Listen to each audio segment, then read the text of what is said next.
Muy bien, vamos a continuar con el temario, avanzando en esta oportunidad la segunda parte del primer tema, lesión y adaptación celular.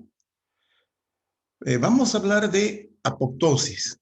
Como dice acá, es una vía de muerte celular inducida por un programa intracelular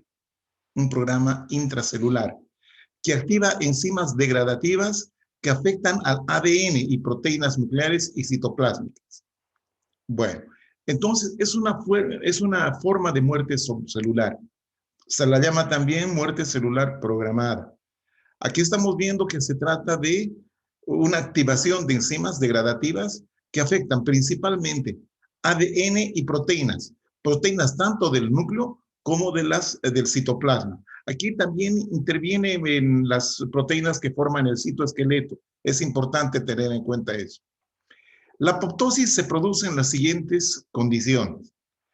Carencia de factores de crecimiento.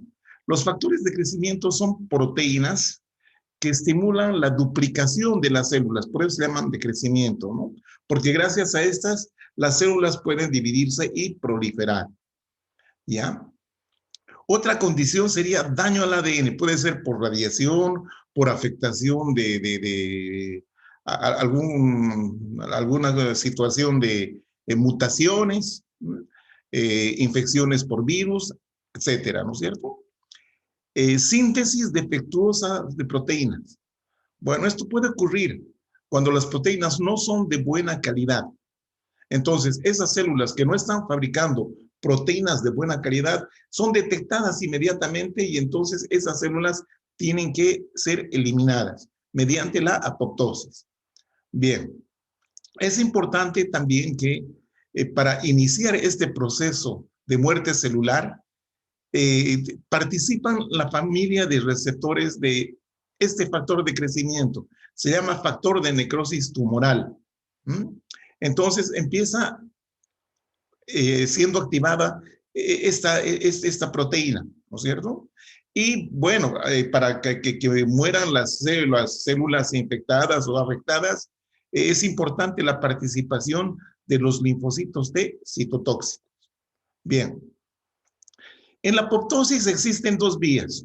Una de ellas es la vía extrínseca, iniciada en receptores de muerte en la membrana, o sea, proteínas receptoras que están presentes en la membrana, ¿no es cierto? Y esta sería la familia de las que les había mencionado hace ratito, ¿ya?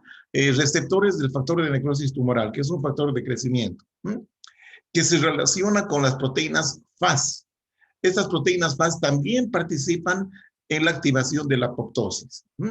Entonces, estas proteínas FAS, una vez activadas, viene así como una bola de nieve, ¿no? Se va creciendo esto, y estas activan a las caspasas, que son enzimas degradativas, íntimamente relacionadas al proceso de apoptosis.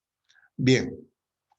Entonces, esta vía extrínseca dice acá, y está explicando, miren, va a ocurrir en la eliminación de linfocitos T autorreactivos.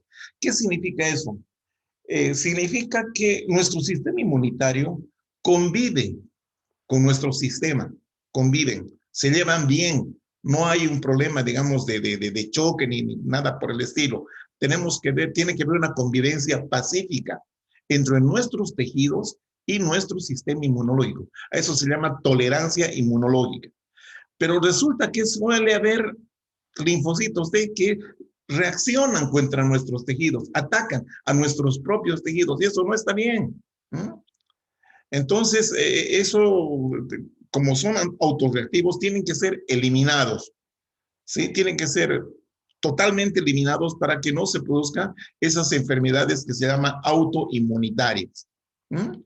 Bien, entonces, estos son eliminados mediante la participación de la vía extrínseca de la apoptosis. Bien, entonces decíamos acá son eliminados linfocitos T autorreactivos y ciertos linfocitos citotóxicos que participan en la muerte celular de células infectadas por virus y en células cancerosas. Bueno, entonces también tienen su parte buena, ¿verdad? Bien. Seguimos adelante. La vía intrínseca o mitocondrial es el principal mecanismo de apoptosis en mamíferos.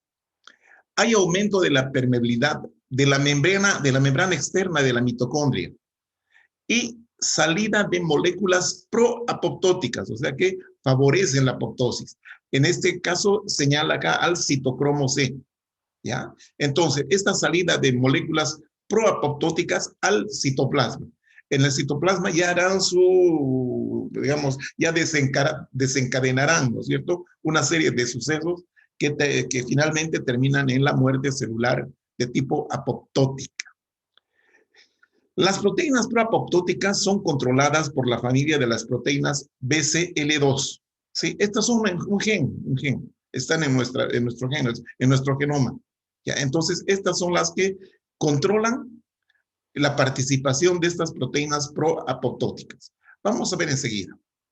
Ahora, también suele haber apoptosis en situaciones fisiológicas, o sea, normales. ¿Ah? Por ejemplo, destrucción programada en la embriogénesis. Durante la formación del nuevo ser, existen células que están por demás. Entonces, estas hay que eliminarlas. No es un proceso natural. La involución hormonodependiente. O sea que hay órganos que dependen de las hormonas. Principalmente puedo mencionarles en el varón los testículos, el ovario, el endometrio en la mujer. Entonces, cuando llegan a cierta edad, la persona, ¿sí? La falta de hormonas hace que haya una especie de atrofia, de involución del tejido ese, ¿no? Bueno, de lesión, eliminación, significa esto, de lesión celular en poblaciones celulares proliferantes. Esto ocurre en los tumores, en las neoplasias. Que proliferan sin control, entonces estas células que están descontroladas hay que eliminarlas. Y también volvemos otra vez al punto ese de la eliminación de los linfocitos autorreactivos, que reaccionan contra lo propio, contra nuestros propios tejidos. Bien. En situaciones patológicas, puede haber este mecanismo de apoptosis en casos de radiación. Cuando uno está consumiendo fármacos citotóxicos, esto ocurre en procesos cancerosos generalmente. En la hipoxia también. Otra situación patológica es la acumulación de células mal plegadas. Esto significa que son células mal fabricadas, mal sintetizadas, están alteradas, ¿sí? No son buenas. Entonces, esto puede ocurrir, esta acumulación de proteínas de mala calidad, puede ocurrir en la alteración del retículo endoplásmico por mutaciones genéticas, o por reacción, o por acción, entonces acá, de los radicales libres. Ya conocemos qué son los radicales libres. Infecciones víricas o virales, tumores, rechazo de trasplantes. Entonces, todo esto nos puede dar lugar a acumulación de células de mala calidad, obviamente porque la célula está fabricando mal, está alterada esa célula. Entonces, tiene que ser eliminada mediante la apoptosis. Bien, y acá tenemos en este esquemita de Robbins las dos vías, ¿no? Aquí tenemos la vía mitocondrial o intrínseca. Entonces, acá el desencadenante va a ser una lesión de la célula, una célula lesionada. ¿Ah? Esto conduce a un aumento de los factores de crecimiento, ¿sí? Aumento en cantidad de factores de crecimiento. Daño en el ADN, esto puede ser por radiación, toxinas, radicales libres. Mal plegamiento de proteínas, estrés en el retículo endoplásmico, ya dijimos eso. Entonces, ¿esto a qué conduce? A que dentro del citoplasma existen elementos sensores de la familia de la BCL2, ¿sí? Son proteínas. Estas son las primeras que van a detectar. Bueno, entonces esta hace que se activen efectores de esta proteína, ¿ya? Esta es una reacción en cadena, ¿ya? Estos sensores de la BCL2 activan efectores de esta familia justamente. ¿Y cuáles son estas? Como ejemplo, tenemos el VAX, el BAC, son también proteínas. Reguladores, miren, ahí está, del BCL2 y del BCLX. Bien. Entonces, ¿qué es lo que ocurre? Estas van a alterar, aumentar la permeabilidad de la membrana externa de la mitocondria. Esta de acá, la que está por afuera. Este aumento de la permeabilidad da lugar a la salida del citocromo C. Paremos acá. Por otro lado, también va a haber salidas de proteínas proapoptóticas.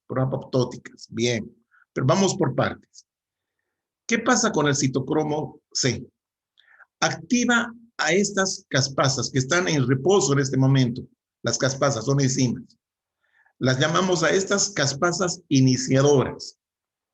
Entonces, gracias al citocromo C, estas caspasas se convierten en ejecutoras, ya funcionan. Lo mismo que las proteínas proapoptóticas, por otra parte, también inducen a estas caspasas iniciadoras a que se activen, dando lugar a las caspasas ejecutoras. Y estas caspasas ejecutoras, ¿qué es lo que hacen?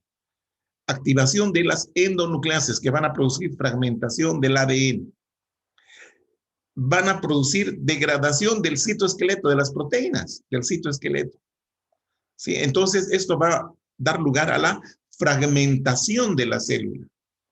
Ya acá se va a producir una condensación del ADN, de la cromatina. A eso se llama cariopignosis y después la fragmentación, cariorexis. ¿Ya? Entonces, esa es la historia de la vía intrínseca o mitocondrial. ¿Qué pasa con la vía extrínseca? Entonces, acá no se olvide, esta es la clave. Interacciones receptor-ligando. Receptor es la proteína, ¿sí? La proteína. En este caso sería el receptor del factor de necrosis tumoral. Ese es el receptor. Y el ligando, el que estimula, sería la proteína Paz, ¿ya? Y eso es lo que ocurre, miren. Aquí se estimulan las proteínas adaptadoras que dan lugar a la activación de las caspasas iniciadoras, ejecutoras y con el consiguiente daño. Entonces, miren, la fragmentación de la célula va a dar lugar a varios fragmentos de células que vamos a llamar los cuerpos apoptóticos. Los cuerpos apoptóticos, que en su superficie presentan ligandos, o sea, proteínas que van a tener afinidad con los fagocitos, los macrófagos en este caso, que van a degradar. Una vez que engloban a este cuerpo apoptótico, lo van a degradar y de esta manera desaparece. Desaparece. En la apoptosis, no se olviden, no hay inflamación. No hay inflamación. Bien. Morfología de la apoptosis. Hay pérdida del volumen celular. La célula se hace más pequeña, se deforma, etcétera. ¿Sí? Condensación y fragmentación de la cromatina. ¿Ah? Empiezan a aparecer vesículas citoplásmicas. ¿Qué son? Las vesículas son estas. Están empezando a deformarse. Una vez que esto se estrangula, se separa de la masa principal de la célula y se vuelve el cuerpo apoptótico que va a ser fagocitado. Entonces, formación de vesículas citoplásmicas y cuerpos apoptóticos. Fagocitosis de los cuerpos apoptóticos, siempre tomando en cuenta que hay ausencia de la inflamación. Esto para diferenciar de la necrosis, que ya lo hemos visto en la anterior clase. Bien. Aquí estamos viendo más o menos un repaso de lo que habíamos visto, ¿no es cierto? Ahí está la señal del factor de crecimiento, aquí está su receptor, ¿sí? Ahí está la membrana celular. Entonces, aquí se produce el estímulo directo hacia la membrana externa de la mitocondria, ¿sí? Aquí se produce producción y producción de proteínas antiapoptóticas, por ejemplo, el BCL2, ¿ya? Entonces, ¿qué es lo que hace acá? Aquí estamos viendo la proteína, el BCL2, ¿sí? Que existe la señal de supervivencia, pero como estamos hablando de supervivencia acá, no va a haber daño en la mitocondria. Lo que estamos viendo acá es qué es lo que pasa si hubiesen estímulos para que se produzca la apoptosis. En condiciones normales, en células sanas, existe una autodefensa, ¿ah?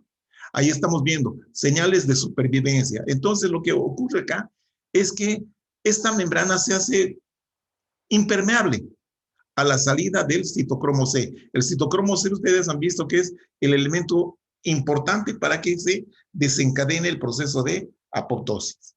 ¿Ya? Entonces, esto sería una vía de un mecanismo de defensa, un mecanismo de supervivencia.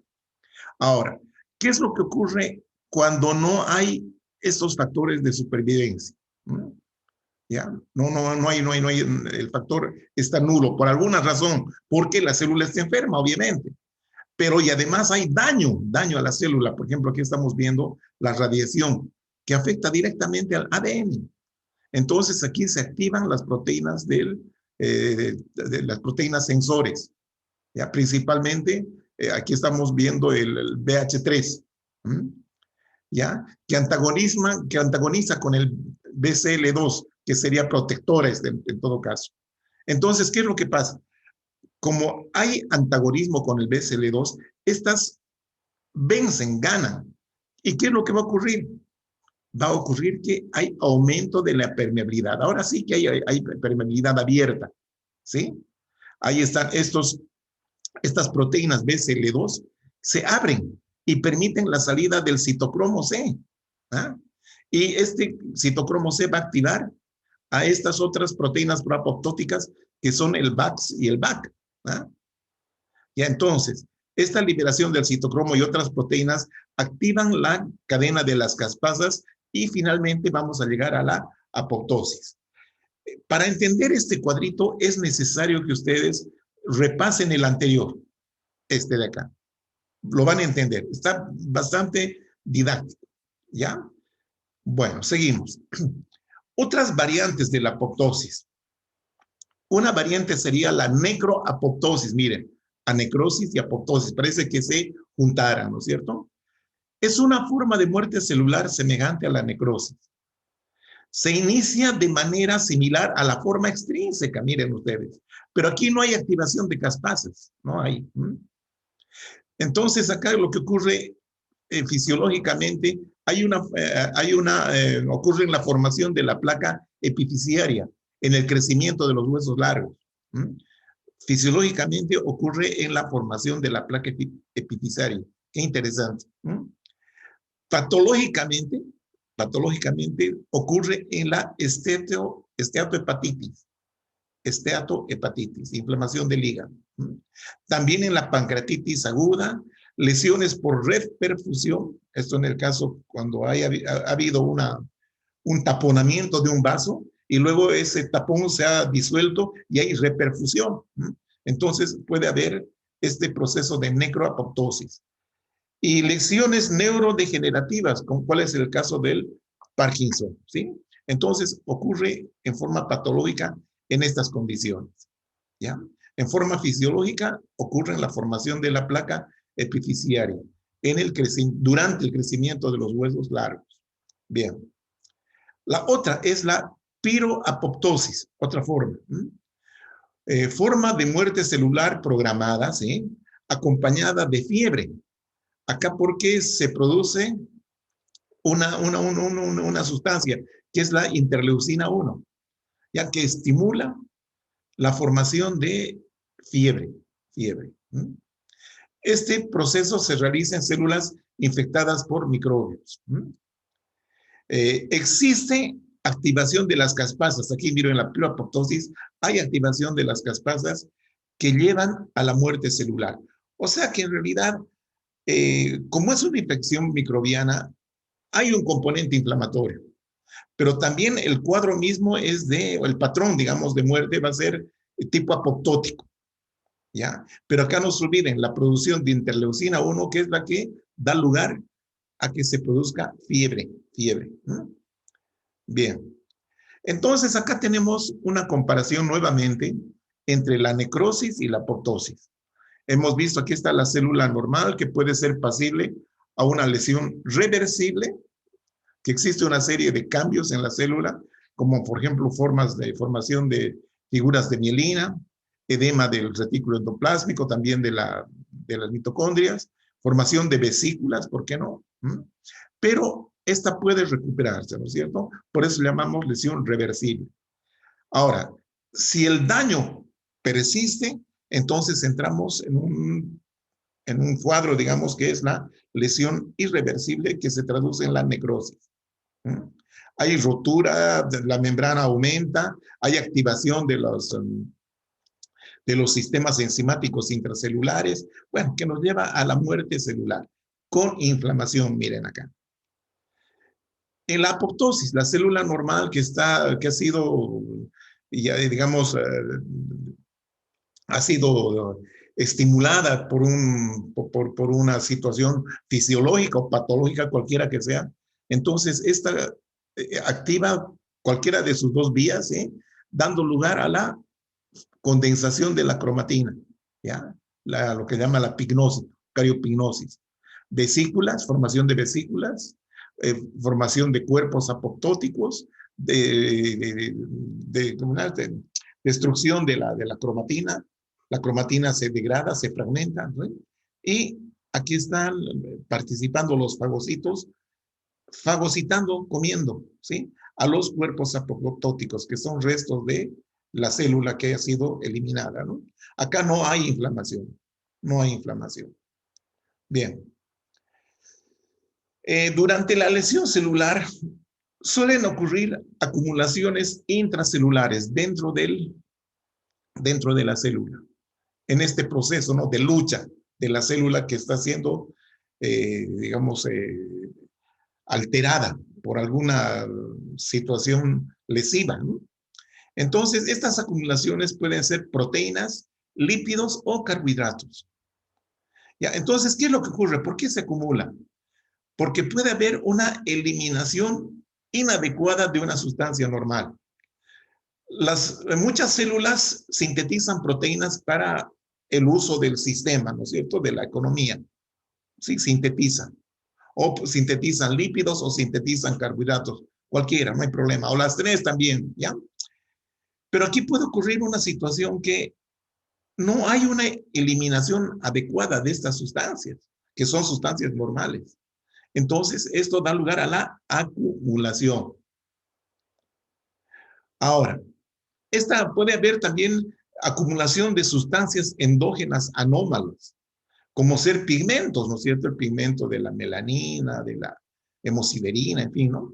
Acumulaciones de sustancias endógenas que están alteradas y que no pueden ser eliminadas. Bueno, ahí está. Ahora, también puede haber acumulación por la falta de la degradación de un metabolito, por carencia hereditaria de ciertas enzimas. ¿Ah? Entonces, estas proteínas, lípidos o carbohidratos sufren una situación de un metabolismo, ¿no es cierto? Y para que se produzca el metabolismo es necesaria la participación de enzimas. Ahora, si es que hay un defecto hereditario en estos genes que codifican ciertas proteínas enzimáticas, ¿sí? Entonces aquí vamos a tener un problema, ¿no? No se va a degradar el metabolito, por lo tanto se va a acumular, ¿ya? Ahora también otra alternativa es el depósito o acumulación de sustancias exógenas anómalas, ¿ah? Cuando la célula carece del material enzimático capaz de degradar. O sea, aquí sustancias endógenas. O sea, que uno consume, ¿ya? Ingresa a la célula, pero en la célula no tenemos esa capacidad de degradar, ¿ya? Porque carecemos, o que la persona tiene un problema, puede ser congénito o hereditario, de falta de una enzima. Entonces, como no hay esa enzima que degrada, la sustancia permanece así, pero no se puede degradar porque no está en condiciones, no se puede eliminar, perdón. Entonces se acumula. Bien. Entonces, la esteatosis. Se trata de la acumulación de lípidos relativamente simples, sencillos. Acumulación de triglicéridos, principalmente en el hígado. Ya, si es muy intensa esta acumulación de estos triglicéridos, puede producir cirrosis hepática. Esta esteatosis también se conoce con el nombre de cambio graso, ¿no? Que es un tipo de lesión reversible a nivel del hígado, ¿no? Entonces, la esteatosis es muy frecuente en el alcoholismo, en la desnutrición, obesidad, diabetes mellitus y también en tratamiento con corticoides. Puede ocurrir esta acumulación de triglicéridos, que como les decía, son lípidos sencillos, simples. Ahí estamos viendo un hígado con esteatosis. El hígado crece, hay una hepatomegalia y este aspecto amarillento, ¿no? Por la acumulación de grasa. Ahí vemos la histología. Aquí vemos un espacio porta y aquí vemos, ¿no? Las vacuolas de grasa dentro de los hepatocitos, que pueden ser pequeñitas o grandes, ¿no? Por eso se llama acá esteatosis micro y macrovesicular. ¿Ya? Es el hígado graso también que se lo conoce. ¿No? Bien. El colesterol y ésteres del colesterol. El colesterol y es un lípido complejo. Es complejo, es una molécula más grande. ¿Ya? Entonces, el aumento del colesterol en sangre puede dar lugar a varias situaciones. Por ejemplo, la aterosclerosis en las arterias medianas y grandes sobre todo, ¿no? En la íntima se acumula, dando lugar a esto, ¿no? La aterosclerosis. Los santomas, que son tumores donde existen macrófagos cargados de colesterol, ¿sí? En situaciones de hiperlipidemias, o sea, mucha grasa circulando en sangre. Y esto puede ser una situación congénita o adquirida. La colesterolosis, acumulación en la lámina propia de la vesícula biliar. Son macrófagos cargados de colesterol que se tornan espumosos, ¿no? Y debajo del epitelio se acumulan, como unos polipitos, como pólipos se forman, ¿sí? Ahí en la vesícula biliar. La enfermedad de Niemann-Pick, el tipo C, por mutación de un gen que participa en el transporte del colesterol. Esa se llama la enfermedad de Niemann-Pick. Hay una acumulación excesiva de colesterol, sobre todo a nivel del vaso, del hígado también, ¿por qué no? ¿Ya? Y bueno, donde generalmente esto ocurre a nivel de los órganos que tienen células que pertenecen al sistema fagocítico mononuclear, abundantes obviamente, ¿no? Bien, aquí estamos viendo una arteria, y aquí vemos una plaquita, mira una placa alargada de acumulación de colesterol. Este colesterol puede calcificarse, hacer una arteria rígida que puede romperse y producir, acá por ejemplo se ha roto, miren, y puede producir hemorragia masiva, arteriosclerosis coronaria. Ahí vemos la histología. Miren, ahí está, ¿no? El ateroma. Mucha, mucha fibrosis. Aquí sí se ve mucha fibrosis. Ya prácticamente la pared está sumamente gruesa.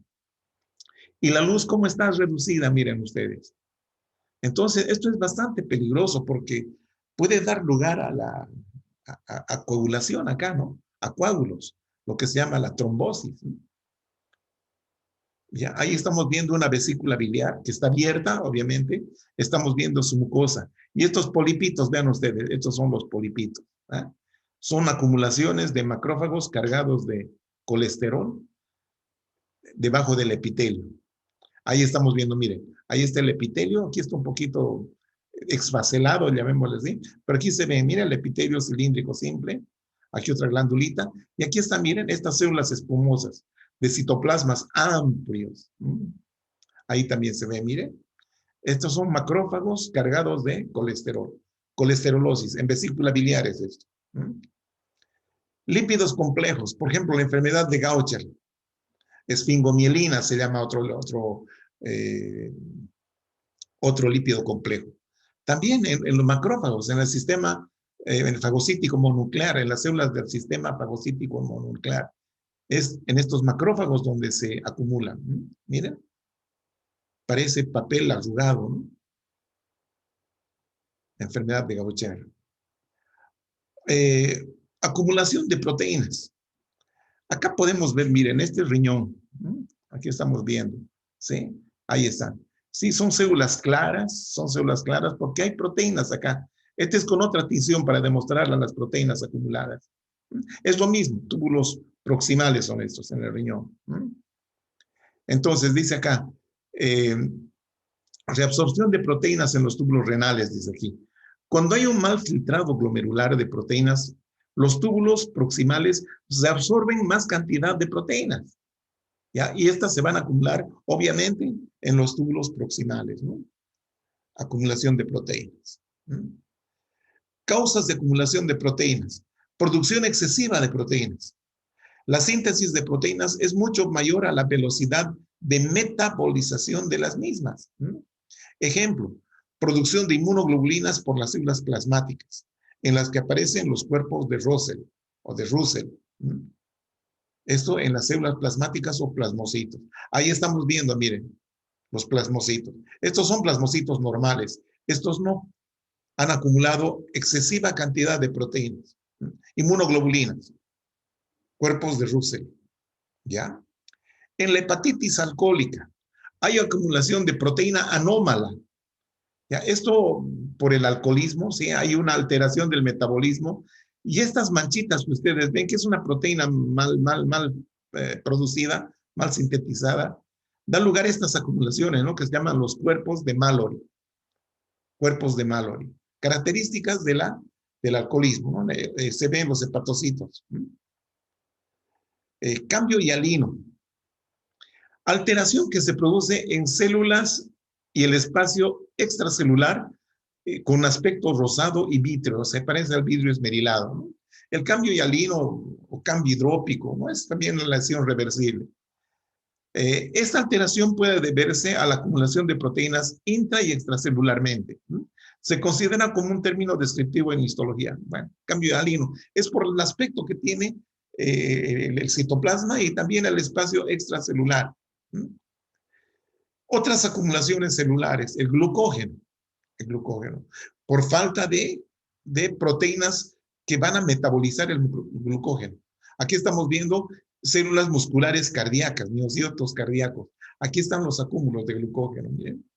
Estas enfermedades genéricamente se conocen como glucogenosis. Existen varios tipos. Entonces el glucógeno también puede acumularse, ¿no? Es un ejemplo de acumulación de hidratos de carbono.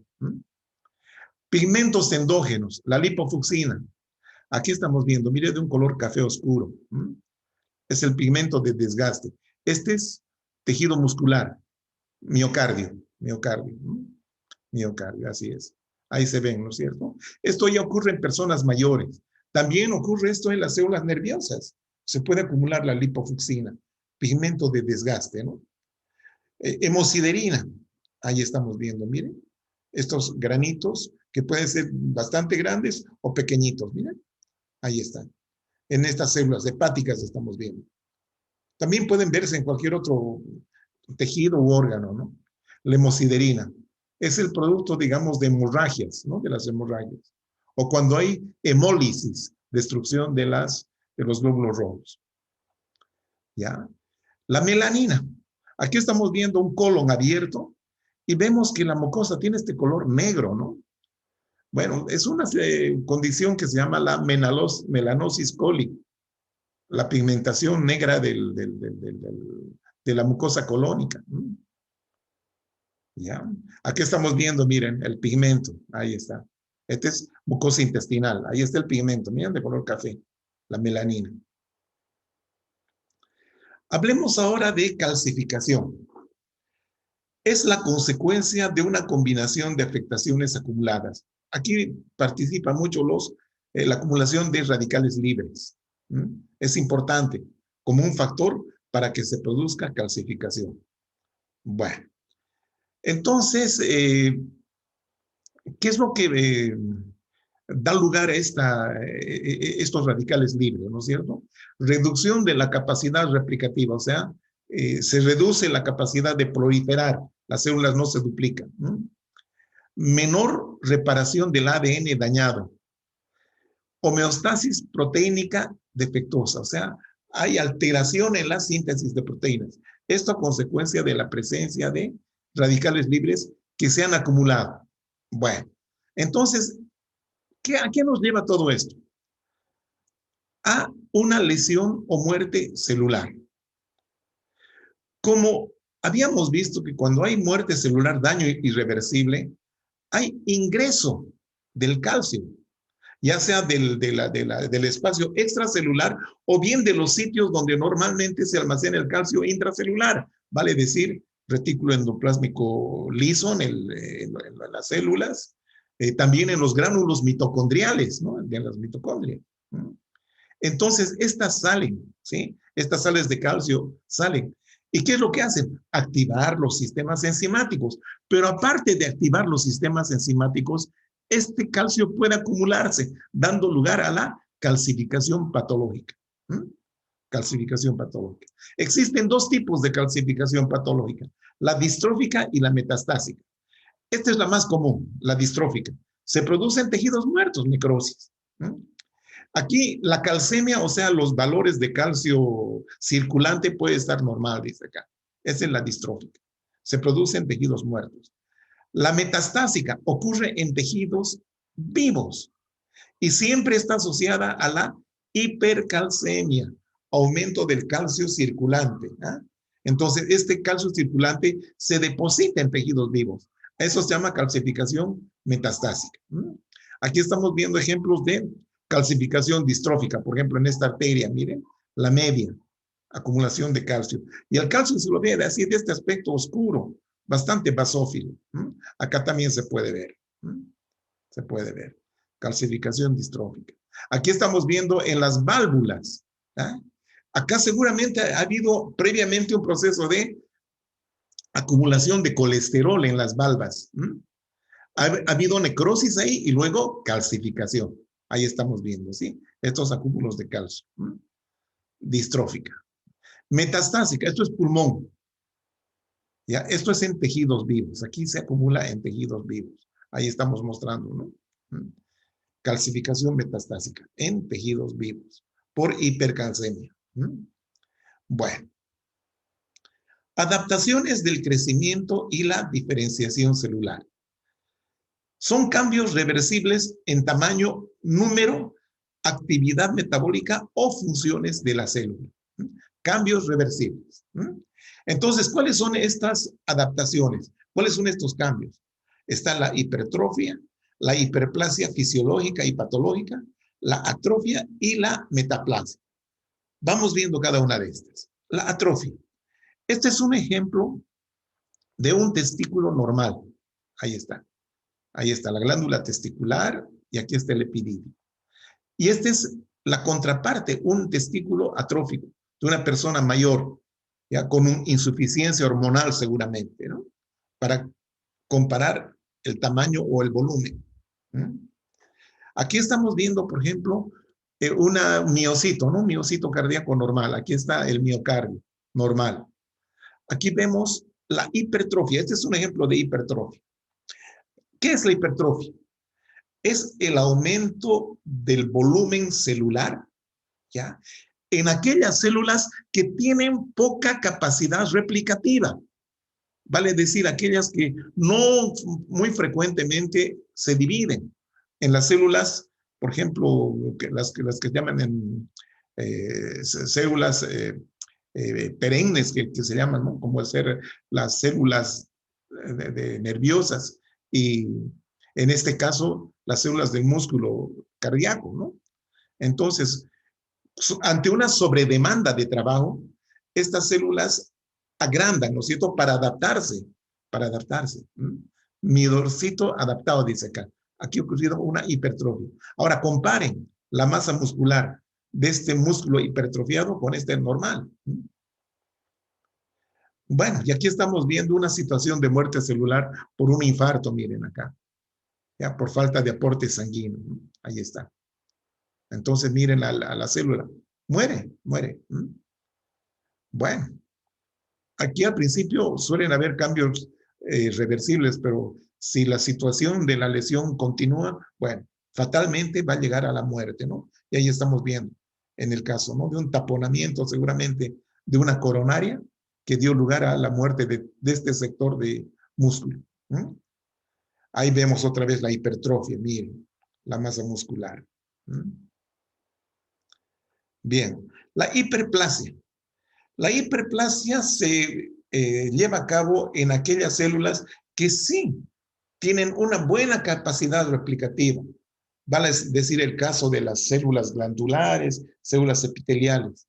Aquí estamos viendo, miren, el endometrio en este útero, miren. ¿Eh? Es una hiperplasia endometrial, seguramente debida a un hiperestrogenismo, ¿no? A un aumento en el aporte de la hormona feminizante. Y aquí estamos viendo una próstata masculina, miren, estos nódulos muy grandes. ¿Eh? El órgano ya de por sí está agrandado. Esta es la hiperplasia prostática. Hiperplasia prostática, hiperplasia endometrial, hiperplasia prostática, debido a un aumento de la aportación o del aporte hormonal. Ahora estamos viendo la metaplasia. La metaplasia. Redondeando un poquito lo anterior. Hipertrofia es el aumento del volumen celular, del volumen, de la masa celular, ¿ya? En células que tienen poca capacidad replicativa. La hiperplasia es el aumento en el número. Ahí sí no hay problema de replicación. Más bien que se producen células que tienen una buena replicación, como hemos dicho, las células epiteliales, ¿no? Esa es la hiperplasia. Ahora viene la metaplasia. Es el cambio del tipo de epitelio. Es un cambio maduro, obviamente, maduro, ¿sí? En células epiteliales en este caso, perdón, que ante el efecto de una situación nociva, de una lesión, ¿sí? Estas cambian de un epitelio que era casi cilíndrico simple, cambian para un epitelio estratificado plano, que es más resistente, que va a resistir más el ambiente y, digamos, el ambiente agresivo. En este caso puede ser el caso de una infección, en el caso del cuello uterino, en el caso del pulmón, en los bronquios. Afecta mucho el humo del tabaco, ¿no? Entonces ahí está la membrana basal, el epitelio normal, ¿sí? Aquí el epitelio cambiado. Ahí estamos viendo el corte, ¿no es cierto? Esto se llama la metaplasia escamosa, porque este es un epitelio escamoso, estratificado plano o escamoso, ¿ya? Bueno, ahí estamos viendo, este es un bronquio, ahí está el cartílago, ¿no es cierto? Vean, normalmente debería haber acá un epitelio respiratorio, ¿no? Cilíndrico, estratificado o pseudoestratificado, ciliado, pero acá no, es un epitelio escamoso, metaplasia escamosa. Esto ocurre mucho en gente que es muy habitual al tabaco, ¿no? Los grandes fumadores, ¿no? Metaplasia. Ahí estamos viendo, miren, las glandulitas, glándulas mucosas, esto es cuello uterino. Aquí han cambiado, miren, epitelio estratificado plano, metaplasia escamosa. Inflamación se ve por acá, ¿Mm? En la lámina propia, se ve inflamación, ¿ya? Bien. Existen también situaciones, por ejemplo, en el estómago, en que cuando hay demasiada acidez, algunas de las células se transforman en células caliciformes, miren ustedes. En el estómago no hay células caliciformes, pero sin embargo empiezan a aparecer. Eso se llama metaplasia intestinal. Puede también haber algunos tejidos, cambio del tipo de tejido, por ejemplo, un tejido blando en un tejido cartilaginoso u óseo, ¿no? Eso se llama metaplasia condroide o cartilaginosa, metaplasia ósea, en fin. Bueno, jóvenes, entonces hemos terminado nuestro primer tema. Ya la próxima semana les presentaré el siguiente tema, que es inflamación. Muy bien, cuídense.